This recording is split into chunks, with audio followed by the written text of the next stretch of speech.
চুপ থাকাটা কখন সবচেয়ে শক্তিশালী? আমাদের জীবনে এমন সময় আসে, এমন মুহূর্ত আসে, এমন পরিস্থিতি আসে যখন কথা বলা নয় বরং নীরব থাকা আমাদের জন্য সবচেয়ে বেশি উপকারী। আর আজ আমি আপনাদের জানাবো 10টি পরিস্থিতির কথা যেখানে চুপ থাকা আপনার জন্য অপরিহার্য। হ্যাঁ, ভিডিওটা শেষ পর্যন্ত মনোযোগ দিয়ে শোনো, কারণ এগুলো তোমার জীবন বদলে দিতে পারে। নাম্বার 1, যখন রাগ তোমার হৃদয়কে ঢেকে দেয়। সত্যি বলতে, রাগ এমন এক বিষ যা আমাদের সম্পূর্ণ জীবনকে ধ্বংস করতে পারে। তাই যখন তোমার রাগের মাত্রা বাড়ে, একটু চুপ থাকার চেষ্টা করো। আমরা রাগের সময় কম ভাবি আর বেশি বলি, যার ফলে সম্পর্ক নষ্ট হয়, সুযোগ হাতছাড়া হয়। তাই মুখে লাগাম দাও। ভাবো, রাগের মুহূর্তে কিছু কথার জন্য আমরা পরবর্তীতে আফসোস করি। কেউ ক্ষমা করতে পারে, কিন্তু সেই কথাগুলো তাদের মনে চিরকাল দাগ ফেলে। মনে রেখো, রাগ সাময়িক, কিন্তু তার মুখে বলা শব্দের দাগ স্থায়ী। 10 সেকেন্ড শ্বাস নাও, নিজের মন শান্ত করো, আর যদি সম্ভব না হয় তাহলে চুপ থাকো। নাম্বার 2, কেউ তোমাকে উস্কে দিলে। আমাদের চারপাশে অনেক মানুষ আছে যারা অন্যদের ঝগড়া দেখতেও আনন্দ পায়। তারা চায় তুমি রেগে যাও, আর যখন তুমি সেই ফাঁদে পড়ো, তুমি নিয়ন্ত্রণ হারাও। তুমি চিৎকার করলে বা এমন কিছু বললে যা তোমার বিরুদ্ধে চলে যায়, তারা ঠিক তেমনই ব্যবহার করবে। কিন্তু স্মার্ট মানুষ চুপ থাকে, মুখে লাগাম রাখে এবং শুধু একটা মুচকি হাসি দিয়ে সেখান থেকে বেরিয়ে আসে। নীরবতা আমাদের সবচেয়ে বড় শক্তি, এবং এই নীরবতাই শত্রুর প্রশ্নের উত্তর দেয়। নম্বর 3, তোমার সাফল্য নিজেই কথা বলবে। কিছু মানুষ প্রতিটি ছোট জয়কে হইচই বানাতে চায়, কিন্তু আসল বিজয়ী সেই যিনি চুপচাপ পরিশ্রম করে।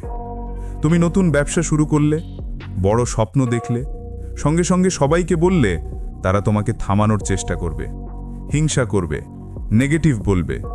তাই কি করতে হবে? চুপ থাকো, নিজের কাজ করে যাও। ফলাফলই তোমার সবচেয়ে বড় জবাব হবে।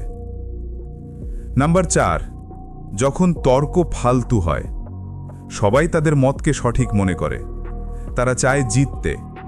তুমি যতবার বোঝানোর চেষ্টা করো, তারা শুনবে না। তুমি ক্লান্ত হয়ে যাবে, হতাশ হবে, কিন্তু বুদ্ধিমানরা চুপ থাকে। এটাই জীবনের বড় সত্য। চুপ থাকো এবং নিজের জীবনে এগিয়ে যাও। নাম্বার 5, কেউ তোমার দুর্বলতা জানতে চায়। পৃথিবীতে সবাই তোমার ভালো চায় না। কেউ বন্ধু সেজে আঘাত করতে চায়। যদি তুমি তাদের বিশ্বাস করো আর দুর্বলতা শেয়ার করো, তারা ব্যবহার করবে। তাই নিজের দুর্বলতা গোপন রাখো। পৃথিবীকে তোমার শক্তি দেখাও, দুর্বলতা নয়। নাম্বার 6, নিজের উপরে বিশ্বাস থাকলে চুপ থাকো। সবাইকে সবকিছু ব্যাখ্যা করার দরকার নেই। তোমার পথ, তোমার সিদ্ধান্ত, তোমার পরিশ্রম, এটাই যথেষ্ট। তুমি যখন বড় সিদ্ধান্ত নাও, কেউ হাসবে, কেউ ভয় দেখাবে। তবে চুপ থেকে কাজ চালিয়ে যাও। যদি তুমি অতিরিক্ত বোঝানোর চেষ্টা করো, মানুষ তোমাকে থামাবে। চুপ থেকে পরিশ্রম করো এবং ফলাফল দেখাবে তোমার শক্তি। নাম্বার 7, যখন বড় স্বপ্নের জন্য কাজ করছো, কেউ তোমাকে সাপোর্ট করবে না, কেউ নিরুৎসাহিত করবে। তুমি উত্তেজনায় সব বললে, হিংসুকরা অপেক্ষা করবে তোমার ব্যর্থতার জন্য। তাই লুকিয়ে রাখো, নীরবে কাজ করো। একদিন সাফল্যই হবে তোমার সবথেকে বড় জবাব। নাম্বার 8, যখন মানুষ তোমাকে নিয়ে নিন্দা করছে।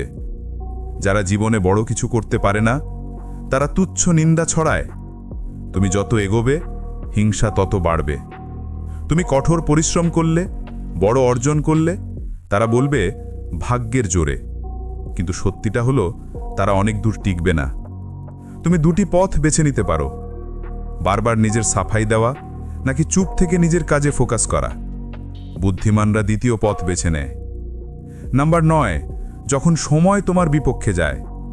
আমাদের জীবনে এমন সময় আসে যখন সব কিছু ভেঙে পড়ে, মানুষ চলে যায়, স্বপ্ন দূরে সরে যায়, কিন্তু হাল ছাড়বে না। চুপ থাকো, ধৈর্য ধরে কাজ করো।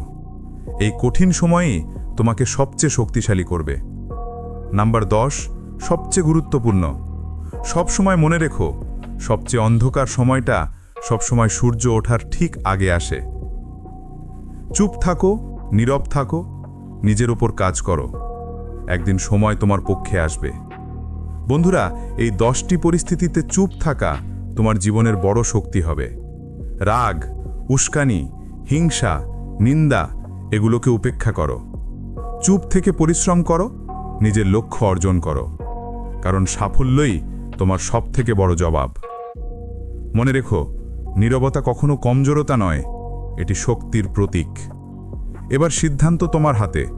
চুপ থেকে নিজের কাজে ফোকাস করবে নাকি শব্দ দিয়ে সময় নষ্ট করবে? চুপ থাকো, পরিশ্রম করো, ধৈর্য ধরো। একদিন দেখবে সাফল্যই তোমার শক্তির প্রমাণ। আর মনে রেখো, চুপ থাকা মানেই তুমি কেবল নীরব নাও, তুমি চুপচাপ জয়ী। তোমার নীরবতা তোমার সবচেয়ে বড় অস্ত্র।